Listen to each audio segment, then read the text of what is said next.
nós começamos o escritório ainda na faculdade, no 4º ano, em 99, e depois de 2 ou 3 anos de trabalho juntos, a gente realmente profissionalizou tudo e criou uma empresa e continuamos juntos até hoje, fazendo nossos projetos aí sempre em conjunto, né? Não é um escritório que eu faço um projeto, o Lourenço outro e o Rodrigo outro, sim, um escritório que todos os projetos têm a mão dos 3.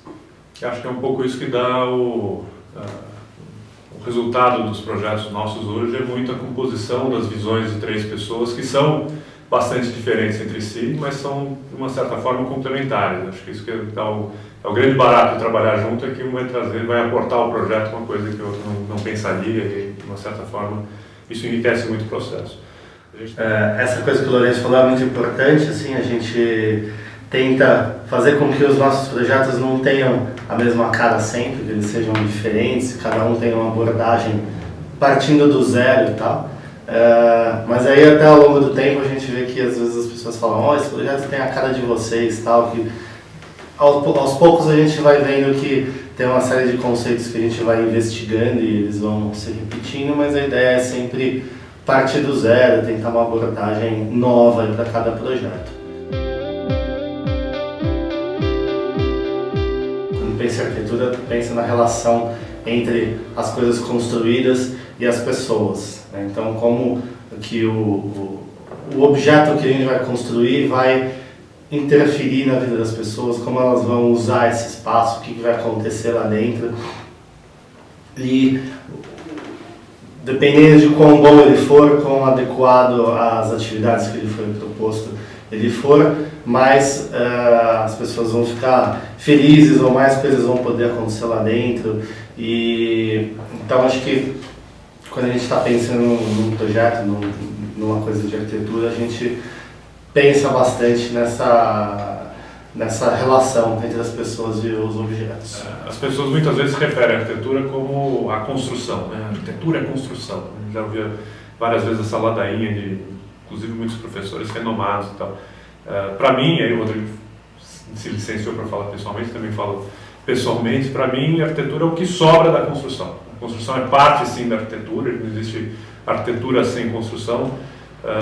Por isso que para a gente também essa questão construtiva, do método, dos materiais e das estruturas são partes intrínsecas da formatação do espaço, mas para a gente o que importa é o vazio que sobra dela, né? É o que não está construído, que para a gente é o mais bacana. E é justamente isso que o Rodrigo falou, é o espaço onde as pessoas habitam, é o espaço onde as pessoas moram, interagem. É muito claro, é muito nítido para a gente como a arquitetura influencia de fato no dia a dia das pessoas. Né? Ter mais luz ou ter mais ventilação ou ter uma qualidade de espaço melhor interfere desde o humor até, enfim, na saúde das pessoas e na forma como elas produzem e passam aquilo adiante. Então, acho que Eu encaro a arquitetura, por exemplo, de uma cidade como uma coisa só, mesmo que o terreno esteja vazio, ele faz parte da arquitetura da cidade como um todo, e o que a gente faz é modificar essa arquitetura que existe, então criando construções e tal, a gente está modificando algo que faz parte de um todo. E quando a gente faz a arquitetura em um lugar que não tem nada, por exemplo, na Casa Grelha, que era um pasto no meio de uma floresta, a gente parte para fazer uma arquitetura que é uma modificação da paisagem. Nossa proposta sempre é vamos modificar a paisagem aqui com essa arquitetura.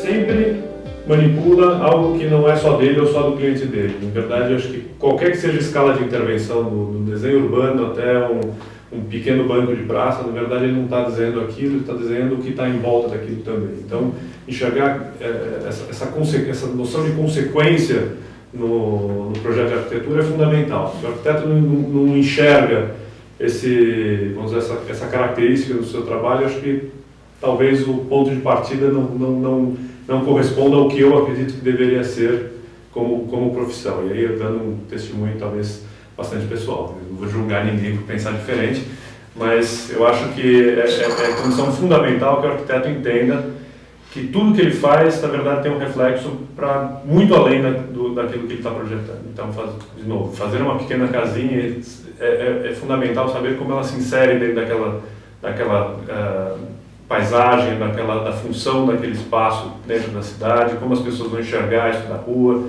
que tipo de impacto tem quando a gente opta por fazer um muro, né, voltado para uma calçada de 1,5 m. Existem outras formas de melhorar isso, porque no final das contas você está desenhando a casa. Não, você está desenhando como a casa se relaciona com a cidade também. Então, foi um pequeno insert, eu acho que, além de todas essas coisas que o Lourenço colocou e toda a responsabilidade social da arquitetura, acho que quando você faz arquitetura, você está mexendo com o imaginário das pessoas. Então, eu estava lendo uma revista em quadrinhos outro dia, de 2 irmãos gêmeos que são aqui da Vila Madalena, nossos vizinhos, e estão desenhando pelo mundo inteiro, são uns caras bem famosos e tal. E num dos quadrinhos eu vi uma obra de um arquiteto que a gente conhece, que é uma galeria aqui da Vila Madalena. Eu fiquei pensando, olha que interessante, o arquiteto pensou naquilo, depois conseguiu construir aquilo, e os usuários da Vila Madalena têm aquilo no imaginário deles e usaram aquilo na sua própria obra de arte. Então, é uma responsabilidade enorme você estar mexendo com o imaginário das pessoas, com a forma como elas enxergam o mundo. Então, uma responsabilidade enorme.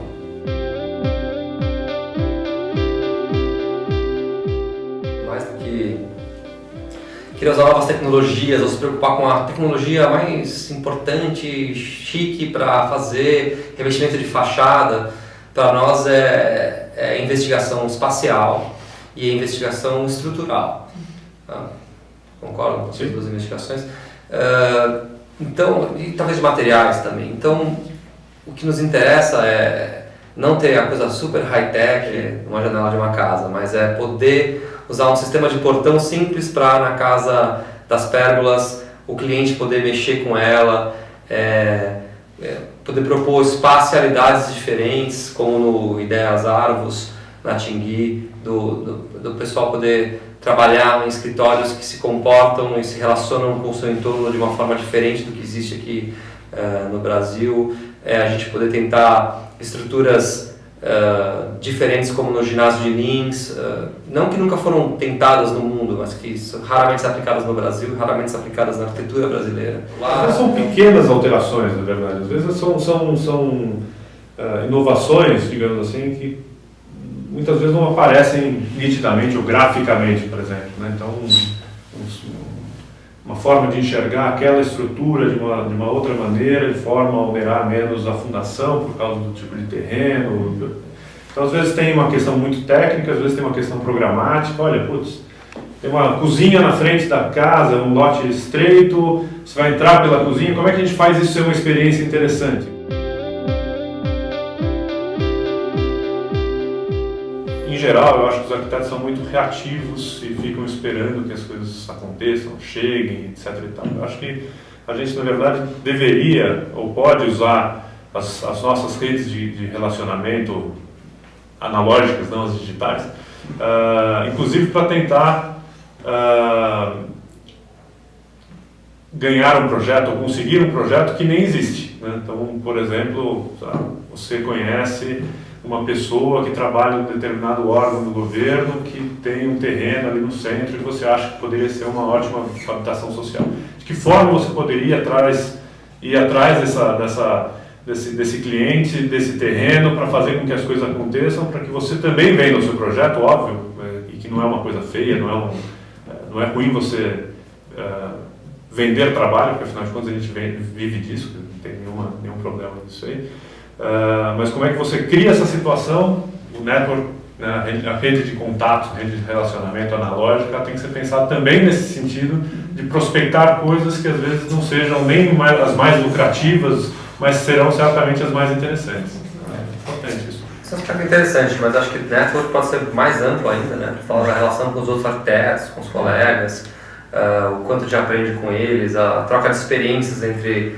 A gente, por exemplo, a gente organiza mensalmente um bate-papo entre arquitetos, para encontrar com eles, bater papo, ver quais são os problemas parecidos, soluções que eles usaram para os problemas que a gente está enfrentando, e mesmo ver a produção recente que eles mostram nesses encontros, Não só de tipo, olha minha casa é super bonita, puta, olha aqui essa casa que o cliente estragou, olha essa solução que eu fiz, que porcaria que ficou. Não deu certo. Puta, olha que projeto legal, porque os clientes não aceitaram, voltou na gaveta, sabe? É que tem muito também dos arquitetos ficarem nos seus castelinhos, né, e só mostrarem aquilo que tem de bacana. Então, muitas vezes nesses encontros, que são bacanas, a gente troca as experiências ruins também, né, coisas que não deram certo, a gente pisou na bola.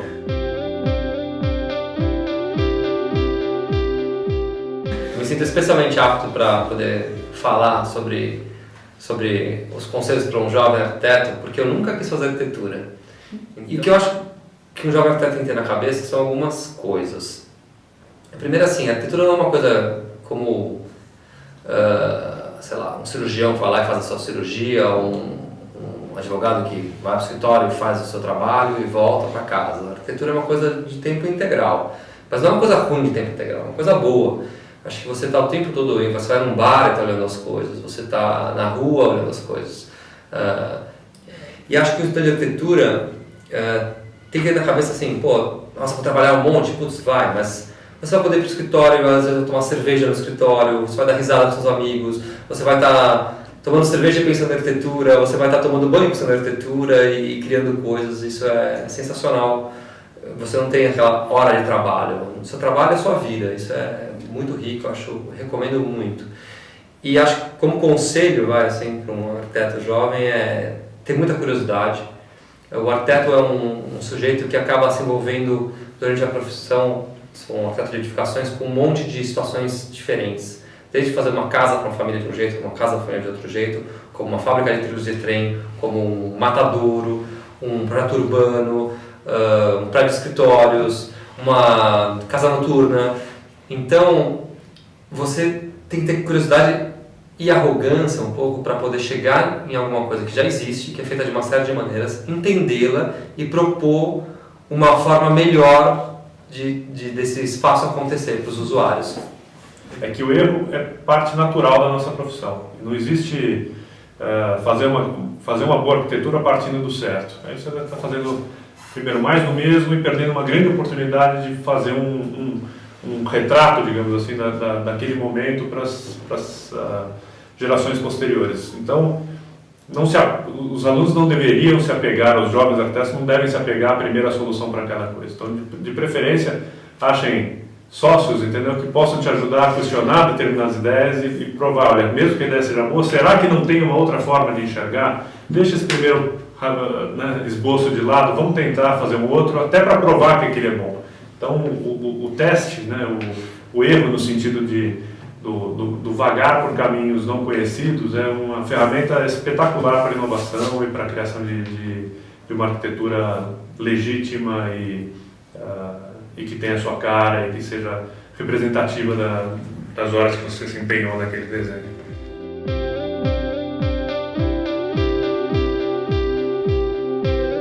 Os primeiros desafios que apareceram era como convencer os clientes de que a gente tinha capacidade de, sendo tão jovens, de fazer o projeto, que às vezes é o projeto da vida da pessoa, que ela economizou todo o dinheiro que ela conseguiu na vida para botar na nossa mão para a gente fazer o projeto. Depois disso, realmente conseguir fazer os projetos, convencer os clientes de que as nossas ideias eram as melhores para eles, né? Essa coisa que até hoje continua, acho que todos os arquitetos sofrem de uma maneira maior ou menor, que é como esse diálogo com o cliente, de conseguir aprovar as suas ideias, depois mesmo gerenciar o escritório, né? O arquiteto não é formado para isso, não teve essa formação de administradora, mas ao mesmo tempo ele tem que ser não só um artista e um técnico, mas também um administrador, tem que ir atrás de cliente, tem que gerenciar as contas do escritório e tudo isso ao mesmo tempo, né?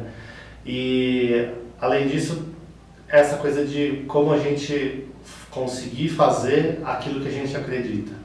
Então, tem muitos arquitetos que desistem disso ao longo do tempo, porque é realmente muito difícil você conseguir fazer a arquitetura que você acredita, ao mesmo tempo pagar as contas do escritório, e então esse é um grande desafio para a gente.